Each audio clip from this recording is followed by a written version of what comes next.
Hello বন্ধুরা, শুভ দুপুর। চলে এলাম রোজকার মতো রান্না নিয়ে। তো সকালবেলা আপডেট দিতে পারিনি, কারণ আমার স্বামী আজকে ঘরে ছিল আর অনেক কাজ সারা হয়েছে, পাটির খাঁচা টাচাগুলো পরিষ্কার করা হয়েছে, যার জন্য সময় হয়নি।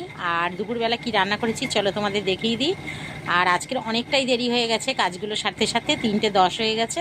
খেতে বসেছি, তো কি কি খাচ্ছি তোমাদের দেখাই চলো। তো এই দেখো, ভাত বেড়ে নিয়েছি।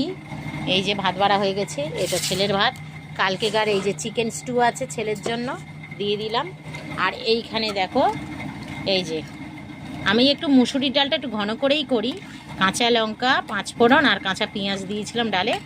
এইটা হচ্ছে ডাল করেছি। আর এই দেখো, অল্প মাছের তেল দিয়ে এটাকে করেছি।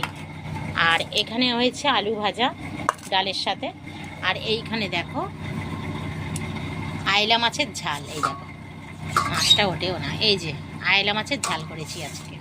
তো এই আজকে দুপুরে রান্না, এই দুপুরে রান্না। তো খিদে পেয়ে গেছে বন্ধুরা। সবাই ভালো থেকো, সুস্থ থেকো, ভগবান তোমাদের মঙ্গল করুক। চলো টাটা, খেয়ে নিই।